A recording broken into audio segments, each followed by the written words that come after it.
Thank you all for coming. My name is George Nenni. Just some background on myself. Been in the car business since 1993. I started in the car business. Two of my older brothers, I'm the youngest of 7 children. Two of my older brothers started a technology startup in the automotive business in '89. I joined in '93. That business was called Dealer Specialties. You probably don't know of them here, but in the United States, they are the largest provider of photography and data collection to be able to populate websites, right? To be able to collect inventory and syndicate that inventory. I started consulting 4 years ago or so, and really love the interaction I have with dealers. We've got a couple books out, one on Google My Business, one on general digital marketing. I've got some copies to give away if we get some really good perplexing questions, or if anybody can stump me maybe on Google My Business. No, I'm kidding. Any questions we would welcome. We also have a Chrome extension called GMB Spy. I don't know, any users of Chrome extensions? You guys like Chrome extensions? Very helpful for SEO. Some really good extensions out there. And we just, 2 days ago, just hit 10,000 users. And it's only a little over a year old. Anyway, so love the car business, and so thankful to Paul for having me here. We have a lot of content, and so, you know, from a competitive perspective in the United States, Google My Business is allowing dealers to outperform their competitors, doing fairly easy things, but you just have to know, you know, what are the influencers in the search rank and how you all can win. If your competitors begin doing some of the things that I show you in this presentation, they will outrank you literally overnight or within a couple weeks in Google search. And so some of the factors that we'll outline can have almost immediate effect in terms of your search ranking. So here's the challenge, and most of us already know this. So 100% of the time that you search for a business or a product or a service in Google, Google returns either one Google My Business listing or the map pack, right? The three listings, or maybe, you know, all the map listings, right? And so that's very compelling, right? That change has really ramped up over the last few years, and you know, this change has really caused, I think, a lot of SEO companies, search engine optimization companies, to realize that today SEO is Google My Business. You know, if you are paying monthly for SEO services and your provider is not mentioning Google My Business and they're not working on your account, then they should be, right? That would not be a good thing. Dealers often ignore their Google My Business listings. I've got lots of examples. I gave a similar presentation at Digital Dealer in the States a few months ago, and literally redid all of the slides with examples from Holland, examples from Belgium and Germany and England, just to be able to show, in some cases, show myself that the same concepts apply in both areas, but also to make sure that all the things that I show you are available in Europe as well as being available in the United States. Dealers that build multiple Google My Business listings, as I said, will outperform dealers who don't. If you've been told that all you need is one Google My Business listing, and you sell cars and you have service and you have a body shop, then that's wrong information. There is no way to fully optimize one single listing across all those business categories, right? So we were having lunch with a gentleman in the group talking about body shop and service and parts. I would argue that dealerships should look at every profit center in the dealership and try to determine if they could build a Google My Business listing, optimize it for those products and services, and then begin winning on that. And you know, we'll show you all those pieces. So, and I'll say this over and over in the presentation, true winning on Google My Business is not pulling up for your name. Google takes care of that for you automatically. It's winning on non-branded category search. Google My Business calls it discovery search also. So that's really where you should measure if you're winning or not. So we've talked about some of these pieces. Why is Google My Business so important? Well, Google is the dominant internet listing directory in the United States and also in Europe. As we said, 100% of the time that anyone searches for your dealership name, your Google My Business page shows up. And you know, if you looked at dealerships, you know, all across the world, and we look at, I'll talk about organic search ranking. So organic search, those are your free Google and Bing listings that you get, right? So the most popular keyword for a dealer's website is what? What's the most popular keyword in Google that brings people to your site? Anybody? Your dealership name, exactly, right? Your dealership name is probably 60% of all the organic search clicks to your website. So if 100% of the time that you Google your dealership name, your listing pulls up, well then suddenly reviews, how important are reviews, right? We know that when we take a dealer from 3.8 stars to 4.5 stars, their number of clicks on this link, the website link, increases. How do we know that? We tag that link. We can track the percentage of your organic search traffic that clicks on that link versus not. And when you raise your review score, more people click on that link. You win that click. And that's really a lot about what we're going to talk about. And again, we're going to talk a lot, about non-branded category search, which is primarily the goal for success. It's also very high quality traffic, right? People that click on this button, they stay on your site longer, they look at more pages, they convert at a higher rate than your normal organic search traffic, right? So we want as much of this as we can. So take control of your Google My Business pages, feed them content, and then monitor the performance, and you'll be able to see. I'm not only going to show you how to win on Google My Business, but I'll show you how to measure if you're winning, right? So if all these things, George is telling me, how will I be able to know if they're working for me? The reporting side of Google My Business, it's called Insights, will give you all those answers. And as we said, winning is not about branded search. It's about winning the local pack. Everyone familiar with when I say local pack? That's the 3 search results that pull up when Google's not sure which business should win. If I search for my dealer name, there's no local pack, just me. But if I search for a category, used cars Gent, brake repair near me, then I'm going to get a local pack, right? And my goal as a dealership is to win that local pack or at least show up in those 3 listings. If I don't, maybe I'm number 4. Well, here's, you got to click on View All to go see number 4, and consumers are in a hurry, they're lazy. Winning the local pack is the primary goal. Google's algorithm decides who wins the local pack, right? So my obsession is I have to understand why some dealers appear before other dealers in the search rankings. So let's talk about that algorithm. It's based on 3 things. Proximity. Is the business close to the person who's searching? Prominence, so your Google reviews, really. How many reviews do you have and what is your star rating? If your competitor has more reviews and a higher star rating, everything else equal, they win. And then relevance. We'll talk a lot about relevance today. So relevance says, does this business sell products that my searcher was looking for? And that's really, this relevance piece is where you can really influence how you rank in the Google search rankings. So here's some good news. You only have to worry about 2 of those 3 because you can't game your proximity. You can't fake Google out and say, I'm in Antwerp, but I want to rank number 1 for used cars in San Francisco. It's a silly example, but you can't spoof your proximity, right? So we really focus on prominence and relevance. In general, as I said, people that have more reviews and a higher rating, in general, will always rank higher. As I said before, winning the local pack is really what we're talking about.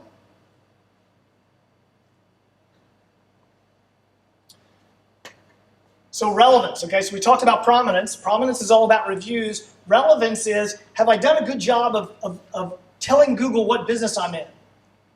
Has anyone ever heard of Google's knowledge graph? Google's knowledge graph. So Google's knowledge graph is everything that Google knows about your business. Some of that information they may stumble upon. They may see from your website link on your business. They get information from your reviews, from your categories, different content you put in your Google My Business. Our job as dealers is to make sure that Google's knowledge graph knows exactly what businesses we're in, right? And there you can see the difference between sales and service and body shop. Google needs to have a different knowledge graph for each of those profit centers so I can fully win for those category searches. Making sense? Good? My pace good? Sure. Yes. All right.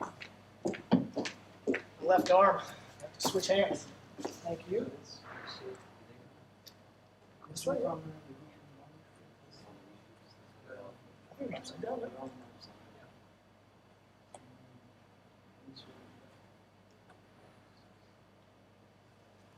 Thank you. I'm like, Yes. question about Google's knowledge graph? I was going to ask something about prominence and Yes. how, winning the local pack. So 2 of the 3 can be influenced, right? Yes. I did encounter with our business a year back how I feel like the rating is pretty, it can be gamed. You can change it, influence it, and so we had a review where somebody made a review. He wasn't known by us. He never visited us. We think it was somebody else, like Okay. a 1-star review. We have 4.6, by the way. With Oh, good for 90 you. reviews, so, Good for you. we're not doing bad, but it's annoying that there's a 1-star. Yes. So we asked Google, like, hey, we don't know who this person is. We don't think he's ever visited our company. Could you remove this star? Because, it's not representative of our service. And they basically said, tough luck, Yes. you can't do anything about it. So in the other way, I thought, well, what stops me from creating 100 fake accounts and making, give them a profile picture, giving 4 or 5-star reviews on my company, or giving bad reviews on a competitor company in my area. If they don't remove a bad review that I think isn't correct, will they remove the good ones, the fake ones that I give myself?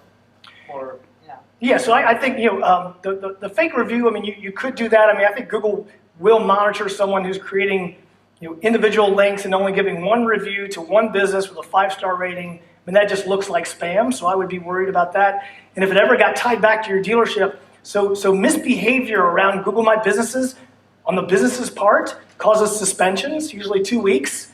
So for 2 weeks, you can't be found on the internet, and so it's usually for those, it's good reason. So getting rid of negative reviews. If someone just leaves a negative review and doesn't have a name, it is tough, and Google's not going to remove that. If you do get a review and it talks about a business that's not your business, you can flag that and say, look, this is not my business. Or if it has hate speech or profanity, you can flag those, and Google will get rid of those 12 to 36 hours later.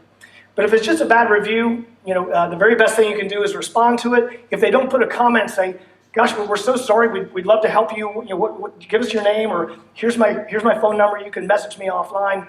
And then you just want to push it down, right? You just want to add new positive reviews, right? So the very best thing you can do with a 1-star review is go get 4 or 5-star reviews, right? And push those down. And then when you get reviews that are very good and you respond to those, this is where the gaming is. I mean, yes, the more likes those reviews get, the more relevant that review. So you can sort of like a review up to the top. Again, just to make sure that the worst case scenario is you get a 1-star review and 4 people like the review. So now that thing starts to become alive and you can't get rid of it, right? So don't touch it, move it down. And if it's a negative review that you respond to, and someone else may respond to it, like your response, and then again, don't touch it. Just push it down, because you're going to have negative reviews. It's just a reality of it, And I think consumers know that every business has trouble. They want to do business with the businesses that have problems and solve those problems quickly, versus not having problems at all. So yeah, so prominence for the most part. Now, you'll have examples where it'll be strange, like, I don't know why this business is outranking this other business. I've got more reviews, I've got a higher star rating, so you will see some of those. And the relevance piece, this relevance piece really factors in, because Google's knowledge graph may feel like they're more relevant. But remember, Google's assignment is to make sure they return the most relevant search results for the searcher, right? And so we need to make sure that again, they know about what we do. And how do you do that? Categories we'll talk about, choosing the right categories. And I've got examples of wrong categories out there, so there's a lot. I think there's a lot of opportunity. As I put together these examples, it occurred to me to say it felt like that not that many people were paying attention to Google My Business. It was very difficult for me to find listings, and I didn't spend days, but it was hard to find people that were really paying attention, doing Google posts, having lots of categories, having the right categories, having multiple photos, or really trying to drive reviews. And so I think because of that, the opportunities are huge. Most people are not going to do anything from this information or from things they learn. And so your execution of these ideas really separates you. So here it is, this third bullet here, reviews that include keywords or any keywords that have prominence, positive messaging in those. That is one of the very best ways that you can influence your ranking. And why do I say that? Well, because the data says that, right? When I search for best brake service near London, and I did all these, by the way, on all the local Google searches, we can see that the top scoring locations had reviews with brake pads, brake service, brake repair in the review, and Google bolded those keywords. So what does that tell us? Google is indexing the keywords in our reviews.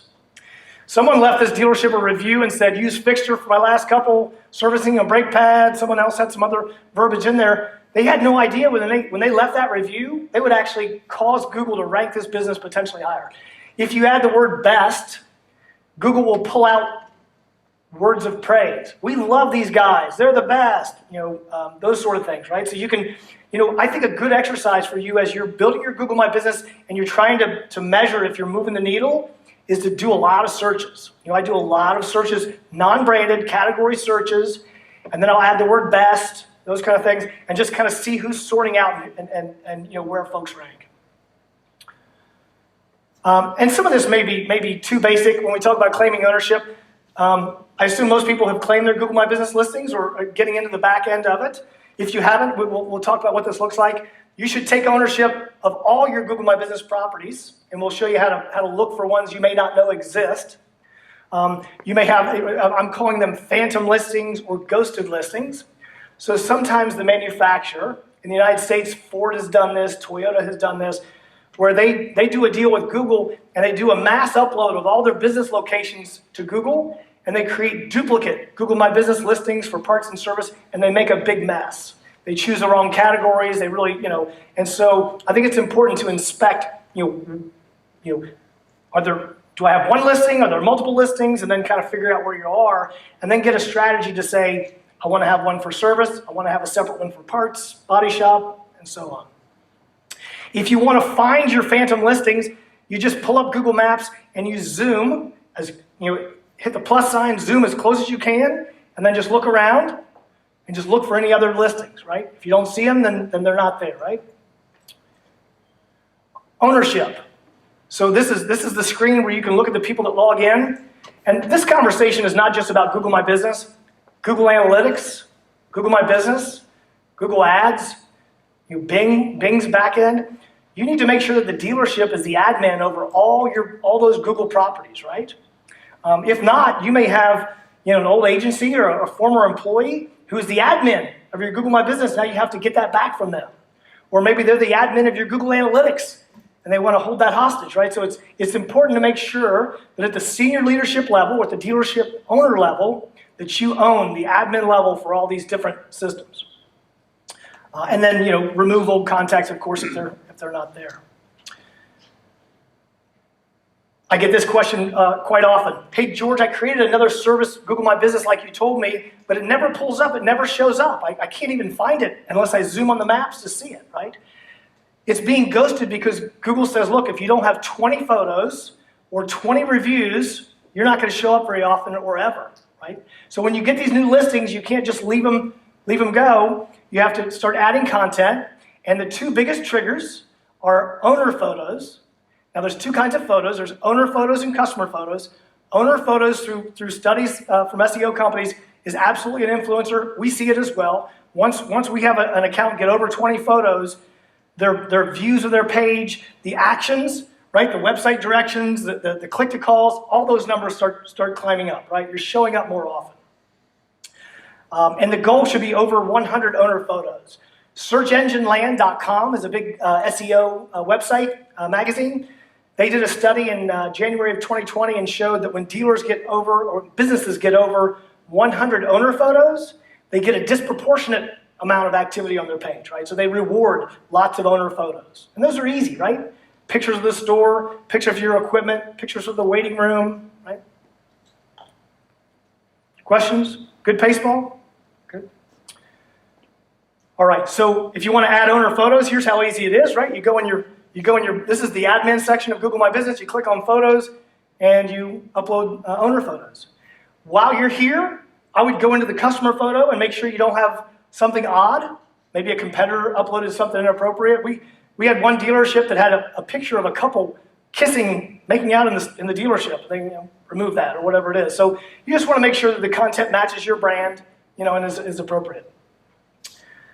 Watch for spammy listings, right? So I think this was one in Manchester. Unfortunately, the Google My Business name is super indexed. And unfortunately, you can game that, right? So this business, they're called M60. They're just a little service center, They changed their name to what you see there. And they keyword stuffed their name. And it worked. And they rank really high, right? If I competed with this dealership in Manchester, England, I would just report them. And Google even created a dedicated form for it. It's called the redressal form. And they would be suspended, right? So that's that 2-week suspension from trying to use your name in a spammy way.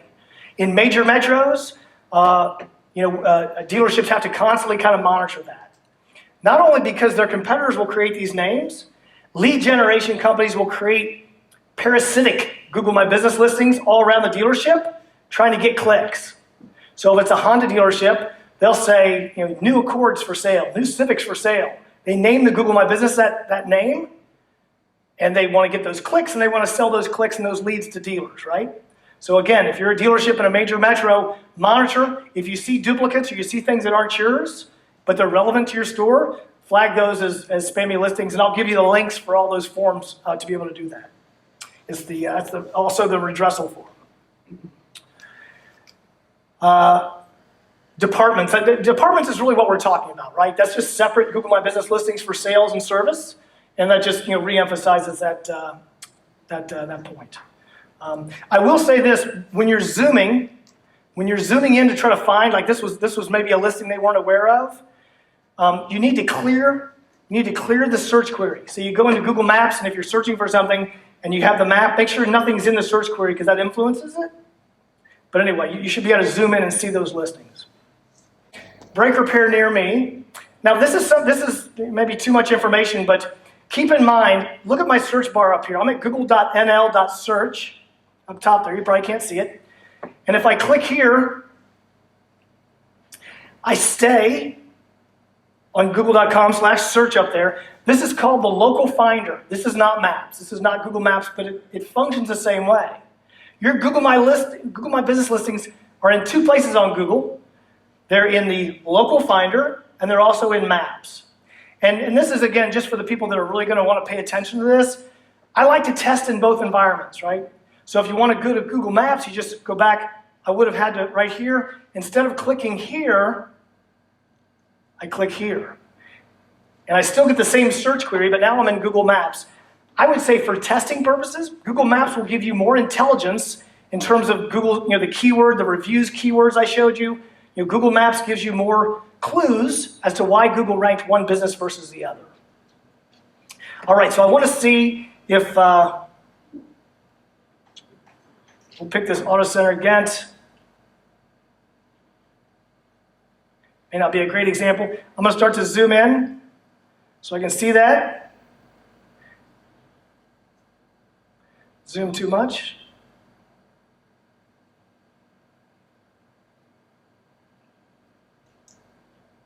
Uh-oh.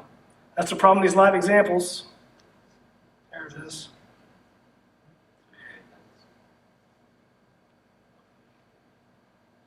So you zoom all the way in. Come on. Keep zooming until it won't let me zoom anymore. Okay? And then I'm going to clear this search query here. Okay? I'm going to get rid of that. You see how it kind of disappeared there? But I can still scroll around. It may not show, it's odd that it didn't show me that, but when you remove the search query, it basically shows you all the businesses. I'm not sure why that one, that's not a typo. It's a barber. Anyway, that is my technique for zooming in there. So brake repair near me, kept that on there. I'm not sure why Auto Center Gent is not doing as well, but here's a good example. Here's Auto Center Gent, And here's our GMB SPY extension. Let's just see what categories they're using. That's their primary category. They have no secondary categories, so not very good. And then this just shows the results from the local pack. So of the businesses that scored well for brake repair near me, here's the top 3 businesses, and there's their departments, right? So there's their categories. The categories in Google My Business are a big influencer also. So this tool allows you to spy on to see your competitors' categories. And we'll talk more about that. So winning is about optimizing those departments, and then that's the nesting look. And this, folks, this took me a long time to find this example. There are not many examples out there like this that I can find. So I think that means an opportunity for you that a lot of people are not paying attention, but being able to have these separate listings and then have those linked. As we said, it allows you to have separate hours. There's what that looks like. Very nice, yeah, way better. Especially if your service hours are different than your sales hours, right? It's very functional. And we'll give you this, I assume, Paul, we'll give you the deck when we're done if you like. Here's another example and that was in Almere, of departments in here. I don't know if this dealership's in the group. But just giving you an example of how that looks on mobile and on desktop. And the idea there is I get more real estate on Google My Business. But not just real estate, not just a bigger net, but very focused. Like one just on body shop, one just on sales, one just on service. Okay, let's talk about categories. And categories are very important. If you have the wrong categories and you fix it today, tomorrow you'll have better search results. I mean, it's one of those things that doesn't take time with the Google system. So like here's a good example of a dealership with a bunch of categories here. You're able to have 10 categories in total, 1 primary and 9 secondary. Make sure you choose your primary category carefully because that has more weight than the secondary categories. And also keep in mind for what we call fixed operations or service in body shop, there are 19 different categories. 19 categories, and they're all listed in the back of the book. So for the person who's telling a dealership you only need to have 1 Google My Business, you don't need separate for sales and service. Well, if there's 19 fixed operations categories, and I want to sell cars too, I'm going to run out of categories, right? Again, you cannot optimize a single listing the way you can do multiple ones. And here's a good example, chauffeur service. This dealership chose the wrong category, right? They have the wrong category in there, right? So they need to go in there and make sure someone was choosing the categories and just pick one that wasn't relevant. And if you have competitors that are beating you on Google My Business, make sure you use that GMB SPY extension and know your competitors' categories. And if they consistently beat you, change yours to theirs or take some clues from their categories and then check it in a week and see if your results have changed. See if you're able to outrank because of that. Yes, sir. I noticed that... he gets a vote, by the way. All these good questions. Thanks. I noticed that all your searches were, of course, in English. Because we're in yes. main Dutch language, does Google care or do they auto-translate? I wish I had all those answers. I would say, based on the research I did, because I started doing like a lot of like Dutch searches and even looking, and I may have some examples in here of Dutch keywords showing up. But the more I did that, the more I thought, you don't know Dutch. You may be wrongly making a conclusion based on a phrase that you don't fully understand. So I think Google Translate those. I think sometimes on the review they will say translated. So I think I think for the most part, the examples I had worked in English and in Dutch. We talked about this. Google will nest the department, so that's a great look. All right, adding content to feed Google's knowledge graph. Here we go. And if you haven't logged into your Google My Business admin and you're worried about it, you think it's just one more complication, here's the good news. Google My Business is super easy. No technical skills required. You're really just filling in the blanks, right? You just need a good guidebook, and this presentation is that guidebook, right? So when you first go to a Google My Business page, I like to start at the home page because sometimes Google will show you things that are new. Hey, here's this new opportunity here. But they always show you this report card to grade you on how well you filled out your listing, right? And so take a look at that and make sure that there's, for this dealership, adding the logo would bring them to 100%. Business descriptions, right? So we're just going to go through, at this point, I'm going to be going through information that's in the info. When you go in your Google My Business listing, most of what you'll do will be on that info tab, right? That's where you'll be entering a lot of data. Okay, so the first thing we talk about is the business description.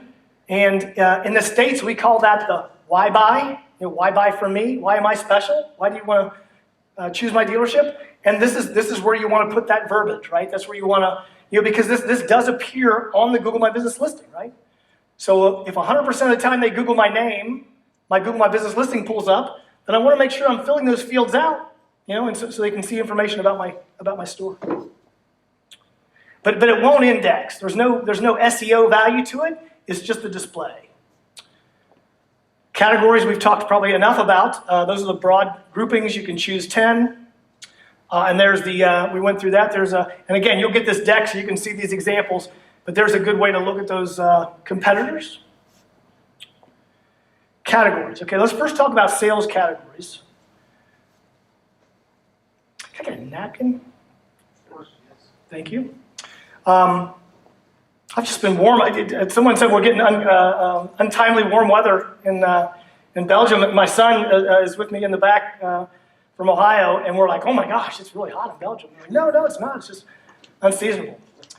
Okay, so for the sales side, on the Google My Business listing, your primary category in general should be the OEM category. If you're a Fiat dealer, the primary category should be a Fiat dealer, followed by all these other examples: auto broker, used car dealer, car dealer.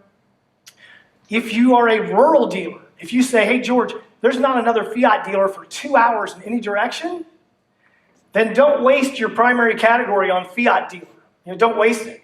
Instead, choose something more competitive like used car dealer or auto broker or something, right? You want to try to pick a better category, because if there's not another dealership in 2 hours, remember our proximity rule says you're going to win that anyway, right? So we want to, if you're in a big major metro and there's Fiat dealers, in every direction, then yes, that should be your primary category. Thank you.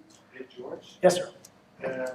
In 2 hours, actually, you are or in France or at the sea. Or Oh, okay, that example.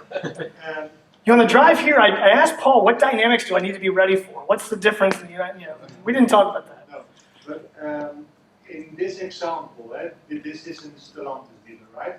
They have multiple brands in one location, like Fiat, Abarth, Jeep, Dodge. Do they need 5 business listings for the sales side, Fiat, Jeep, Dodge, Ram, etc., and then 5 Google My Business listings also for parts, also, so they are in one location ending up with 15 Google My Business listing, or do they have to? Yeah, so I it's a great question. I would, if it's a Stellantis, for example, Fiat, Jeep, Ram, Dodge, Chrysler, whatever it is, those should be one sales listing, one service listing, and so on. What's then the primary category? Is that I think it's like for a Stellantis dealer, I find that they really vary. Like one Stellantis dealer does really well in the States on Jeep, Cherokee, and Wrangler. Another dealer just does really well on Ram, heavy duty and light duty, right? And so I think it's which make you really put that biggest focus on. Yeah. I think creating individual Google My Businesses for every different OEM make, you would be too diluted. You would have 20 Google My Businesses, and all of them would have 2 reviews, and you wouldn't show up really for anything. You wouldn't rank high for anything. I think it's over dilution. Sorry, I have a question. Yes. What would you name the business then? Because you would have the name of your dealership, but then you would have 5 brands connected to that dealership. Yes. So I think you name the dealership with those brands. Yeah, but we have in Belgium 30+ dealerships, and they all have the same name. They just have different locations and then different brands. So how do you do that? So they're not named by location? I mean, literally, they just have the same name? Well, they have the same name as a dealer, and then they would have, they're named according to location and then according to a brand. That's what I would do. I would do the location. technically Google says, hey, this should be your business name, your legal business name. But, I wouldn't put LLC and, all the spawn, just different, I would just say, what is your doing business brand? What do you call yourself? So you don't put all your corporate kind of indicators there. And I think you would just say, Amsterdam, Chrysler, Dodge, Jeep, Ram, Fiat, or your brand. What's the name of the store? Famoso. Okay, so Famoso, Chrysler, Dodge, Jeep, Ram, Alpha, dash, city name, dash. Yeah. So you would just add all the brands next to. Yes. On that location, right? In that location, yeah, because I think that's legitimate, right? You sell those brands, you're not spamming. Spamming is when you get into on fixed operations, putting brake repair or all these different pieces, or putting Accord, Civic, Odyssey, stuffing it. If you're just saying, here's my brand name, here's our makes, and then here's our community, that's reasonable. In the States, you may have someone who has Jake Sweeney Chevrolet Body Shop. We have them say Jake Sweeney Chevrolet Body Shop / Collision Center. That's not really technically their name, but collision is something people search for a lot, so we like getting that word in there. So we're kind of riding the rails of, it's not, no one's going to flag us for that, All right.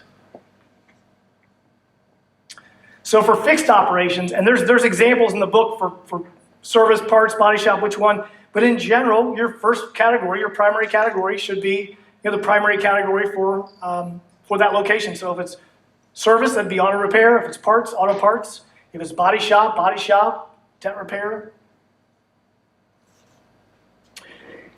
And once you add categories, and again, this is for people that are getting into the admin section of Google My Business. Once you add categories, Google takes your website link, and they go to your website, and they scrape that page, and they look for keywords that match your categories. And when they find keywords that match their categories, they create this kind of look, right, in your admin section of your GMB. As a reminder, for anybody who's doing this on a regular basis, anything in orange, when you go into this page in info, anything in orange is Google's suggestions to the business. If you don't respond in 2 weeks, they make that permanent, right? So you want to make sure you go through and curate or edit Google's suggestions, right? So you just click the little pencil here, and you'll go through, and these are keywords literally pulled off of this dealer's service page. And so sometimes there might be a typo, or sometimes it might be an abbreviation. So you can go through and complete those, and then say, okay. And those won't appear in your Google My Business, but again, this is us educating Google's knowledge graph, right? Google came out and said, based on auto repair shop, we think you're also in the business of glass repair, engine repair, airbags, belts and hoses. Do you agree? Yes, we do belts and we do air conditioning, we do brakes, right? So we're giving Google additional information in terms of relevance. What business are we in? Don't just click here, right? If you click accept all changes, all those get approved, right? Instead, and it's a little bit cryptic. It took me a while you got to click this little view updates, and then you go here, and then you're able to either, these are ones that are already selected, you're able to add those, or you're able to, I don't have a screenshot of it, they'll show you ones you can delete or ones you can edit. And this is not an everyday thing. These are sort of one-time, quarterly kind of changes. But I think from a Google My Business perspective, I would at least be in there once a week looking for any kind of alerts, anything in orange that they may have found, right? Okay. Good pace? Going too fast? Good? All right. Attributes. So this is even sometimes confusing for me. Like attributes, what's the difference between an attribute and a service or a category? Just different little elements that Google has, right?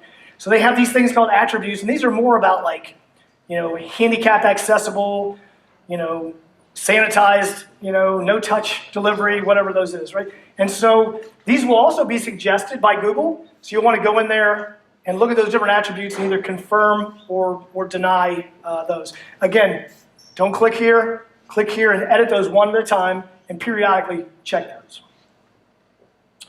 And there's what that looks like, right? So once you click there, you can go through and you can add those or not. All right, attributes. Just another thing, right? Categories, services, attributes. Phone numbers. So This was a somewhat recent, like 3 years ago or so, Google allowed you to offer multiple phone numbers.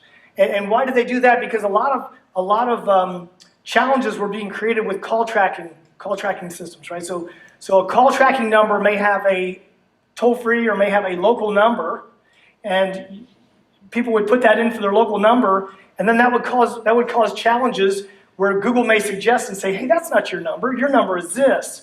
Because is anybody familiar with something called NAP? Name, address, phone? Okay, that's an SEO thing, right? So this is not today as big of a deal it was 5 or 10 years ago, but it still matters. Google likes to have your business name, your name, address, phone, NAP.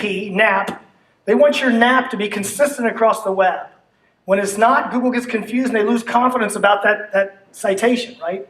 So, and there's services you probably heard of, Yext or Moz.com or some of those, right? If you go to Moz.com, they have a free checker where you can check your citation and see if you're consistent across the web or not. I don't have a slide on that, so yes, Moz.com, and then just look for local business checker.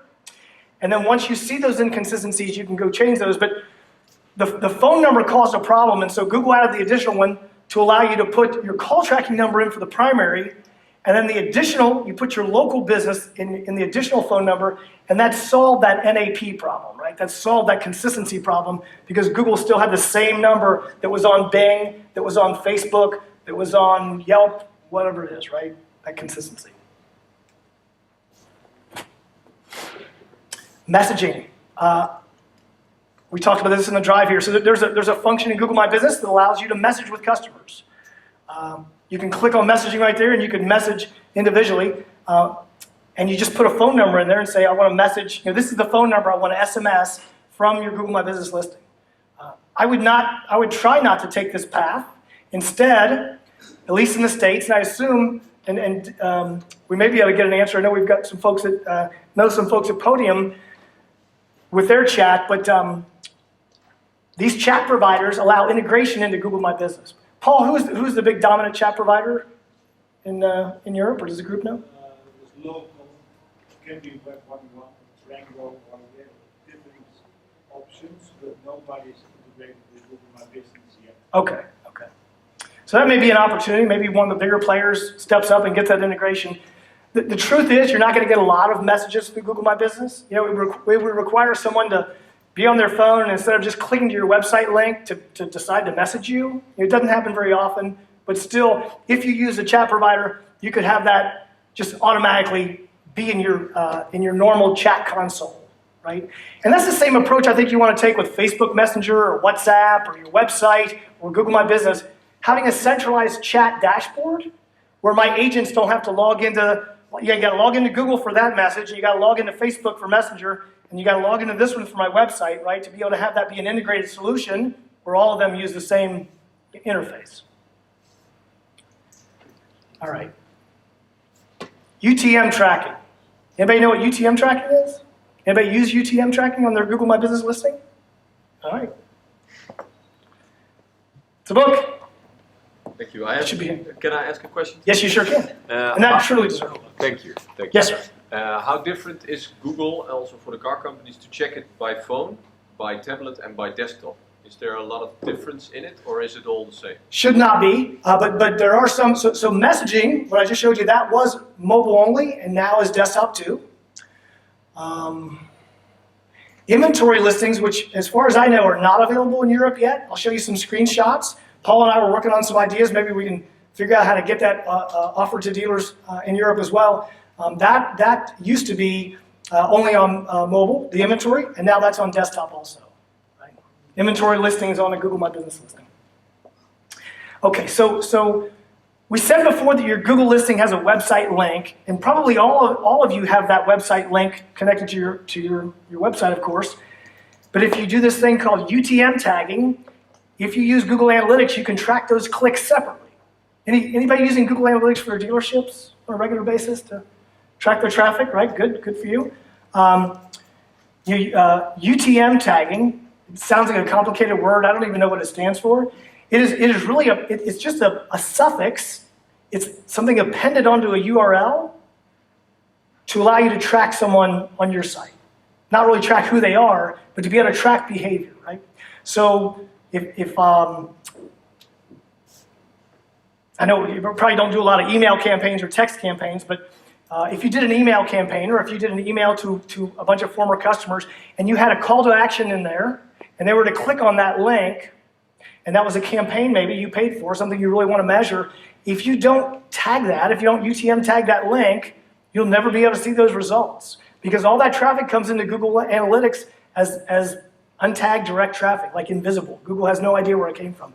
If I text my wife your dealership, the website, and she clicks on it, that's not trackable. Google has no idea where that click came from, right? If it didn't come from another site, you know, they have no idea, right? So UTM tagging, don't just apply this to your Google My Business. If you're doing any kind of SMS campaigns or email campaigns, or even your Facebook campaigns, make sure your agency, ask your agency, say, hey, are you UTM tagging all my traffic, all my campaigns? And if they're not, you can show them really the process for doing that. But that will allow you then to ask for Google Analytics reports to see how campaigns perform, right? When we do Facebook campaigns, we don't do them, but when our dealers do Facebook campaigns and we help them measure those, we're running every month maybe 8 different campaigns, A/B testing, all those different things. You know, you have to tag those campaigns in order to track those results. Anyway, there's the structure for the UTM tag for your website, but I'll show you here in a second. If you go to Generations Digital, our website, and click on resources, there's a free guide you can download, and it will show you, it'll step your agency step by step how to UTM tag, what it means. It sounds complicated, it's really simple. Google Posts. Anyone doing Google Posts on a regular basis? I saw a fair amount of posts out there, right? So Google Posts are free display ads that appear in your Google My Business listing. They used to be really high up above the fold. Now they're down a bit, but they're still important. I would only do 2 at a time. Only 2 will show in the carousel. And when people have tagged all these different posts, and someone's doing 10 posts that require me to click here to advance to the next post, other than the first 2, none of them will ever get clicks, right? So why bother? Create 2 posts at a time, and then when those cycle out, put 2 more posts in there. The ads stay on for a period of time. You can UTM tag those links. That's great. Google Posts, keywords in Google Posts have been shown to be indexed in search. Not as much as reviews, but they do get indexed as well. So when you're writing the body for your Google post, make sure you include those keywords. We don't want it to sound spammy and keyword stuffing, natural language, but just make sure you include those keywords.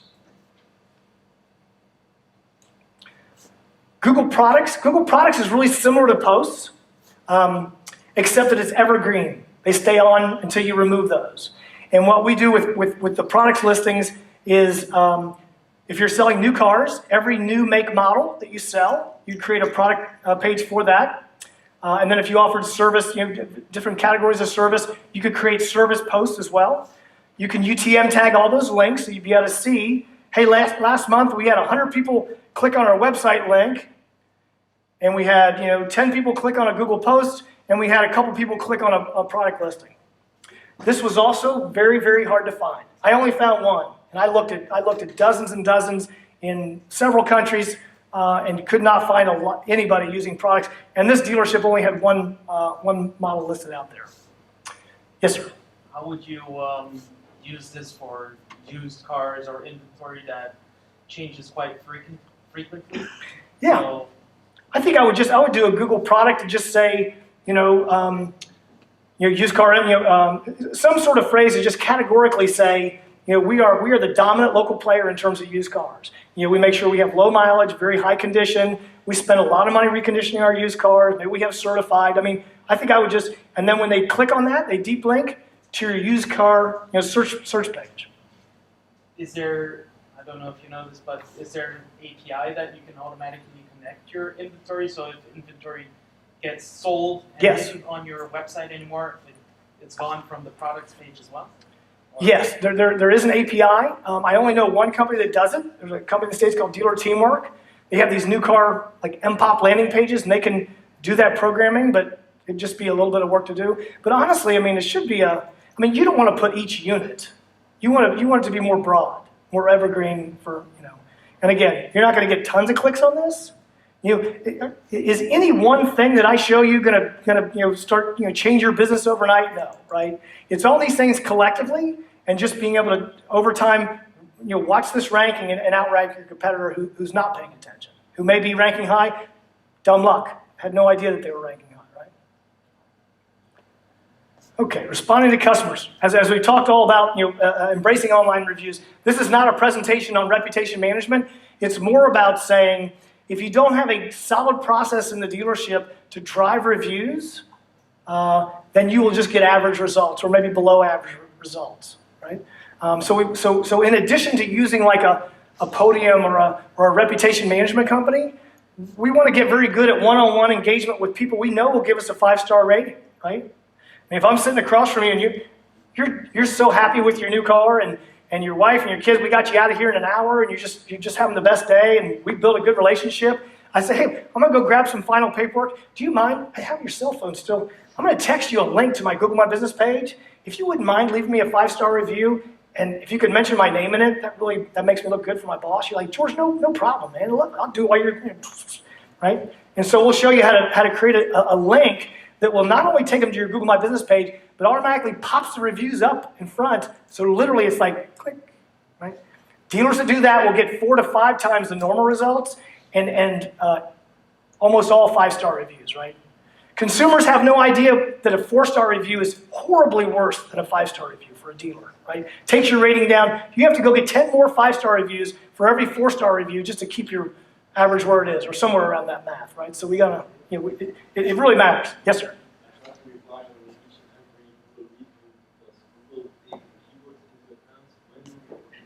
Yeah, does Google index the replies to our keywords or just the reviews? Just the reviews. I wish, otherwise life would be much easier. We're so, glad you're so happy with your,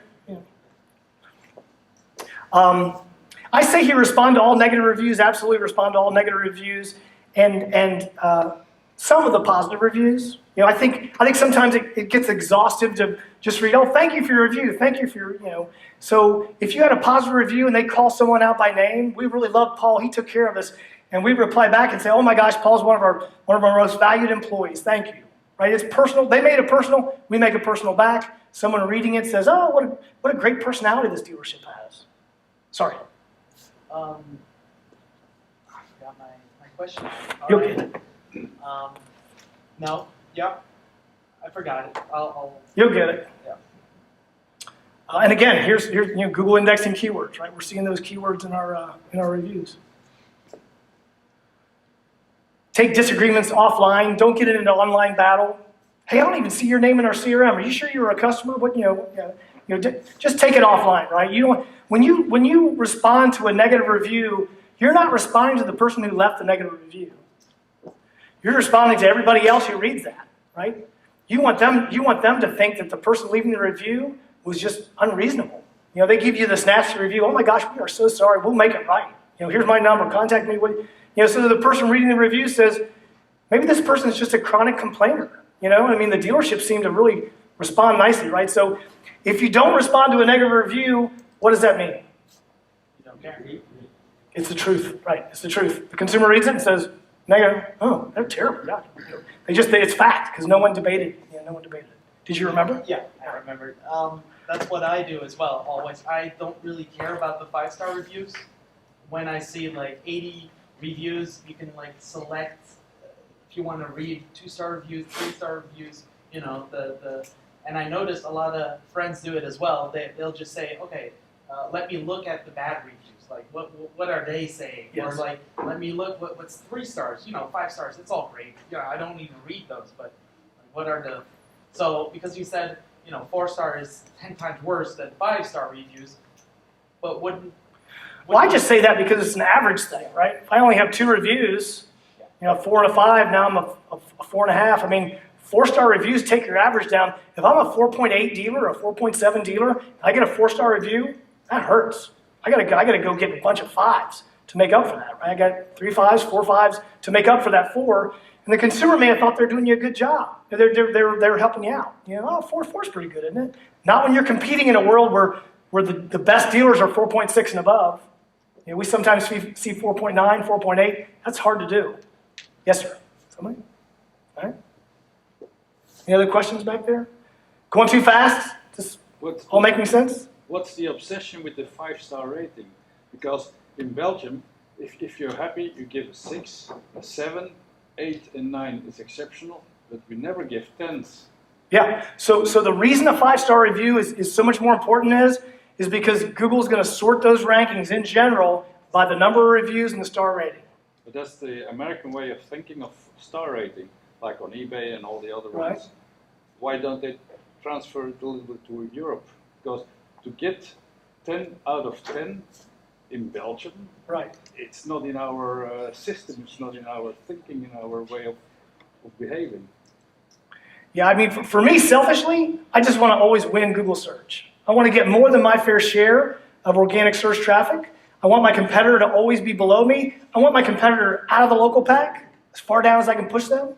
And so it's just me being selfish that I want to get all the clicks. Yeah, but it's with the 5-star rating. Right. I mean, like, I would be happy with an 8. If you have your grades in school and you're above 5 to 10, then you passed. That's good in Belgium. Yeah. If you have a 10, that's outstanding. Right. It's almost impossible. And you may be a really good dealer, but you're 3.5 and they're just not seeing you. And so I'm not saying that that's that you're a bad dealer. Your competitor will get more clicks than you because they're obsessing with 5-star ratings. But if the average thing in Belgium is that they're giving 4 stars and everybody's on 4 stars, you can win that game again with 4 stars. True, that's true. Yeah, I mean, if the playing field is there, and that may be the difference we saw. I mean, I think the highest I saw was 4.6 stars, maybe 4.7 stars. There's a 4.7 star. So it's, you know, all right. Take disagreements offline. We talked about that. Influence the outcome. So this is that point we were talking about, that personal ask, that one-on-one ask, right? Asking for that review will influence what you're doing there, okay? People like to help people, right? I'm going to text you a quick link and get that done. Here's where you find that link. So if you go on your Google My Business, you click on Home, come down to where it says Request for Reviews, and just copy that, right? So very few people are using this.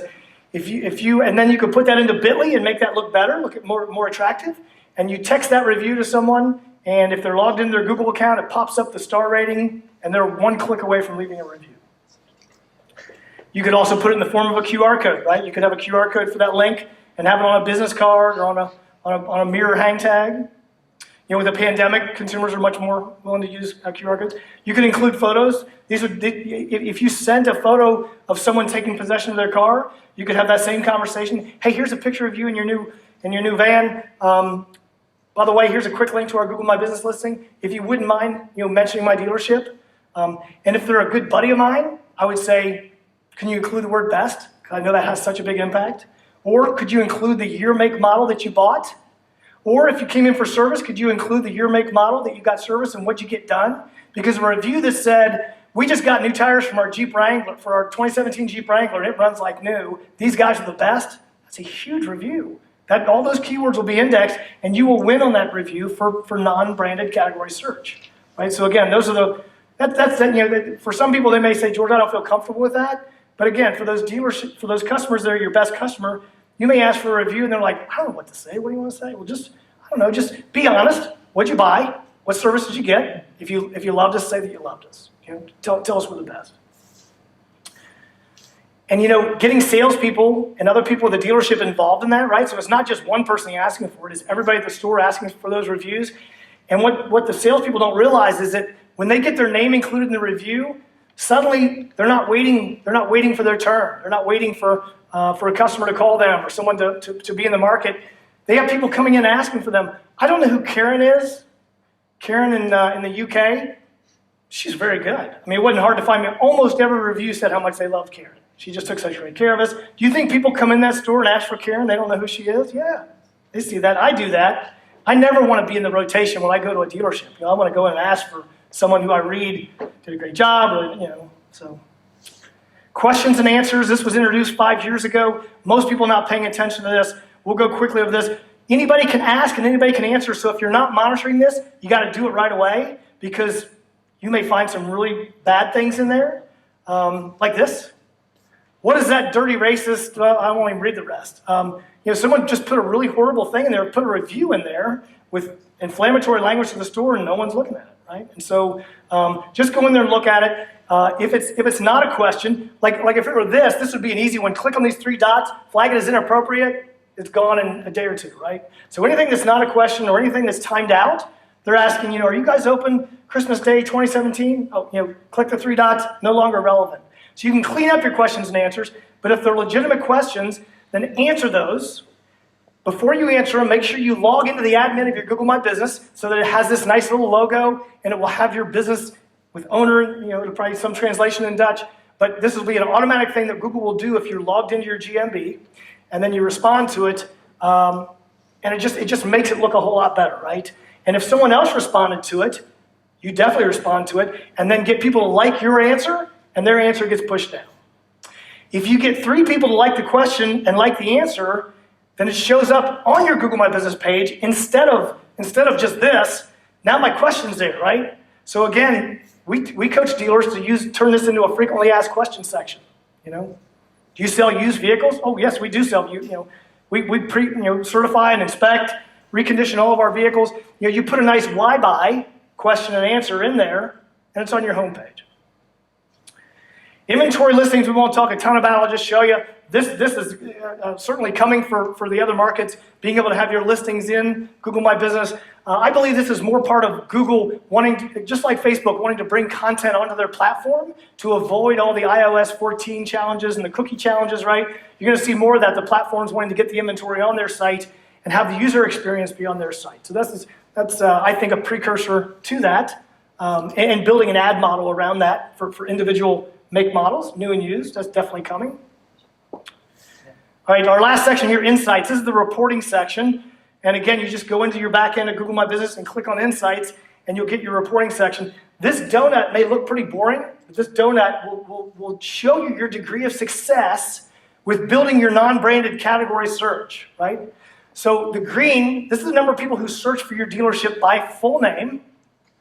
In gold, this is people who search for your franchise brand, Fiat dealer near me. This is dealerships that did not mention your brand or any of the makes you sell. They just said brake repair near me, used car dealer near me, right? And so as I've said, winning on Google My Business is increasing your share of the blue, of the discovery search. And especially for fixed operations, if you have a service GMB, it should be almost all blue. Here's a service GMB for a Mercedes dealer that's just built wrong, right? It needs repair. They have the wrong categories in there. This thinks it's a sales listing, not a service listing. So by fixing that, you can get your blue section for those non-category listings. And when you're in this Insight Reports, it'll also show you the searches, right? So I can go through here and I can look at the actual searches that went through, right? So you'll be able to prove, is George right or wrong? I don't know. I'm trying to build my non-branded category search. What's my number one, right? If it's Fiat 500, and if it's a service listing, we want that top category to be brake repair, oil change, right? We want to win for all those service non-branded listings.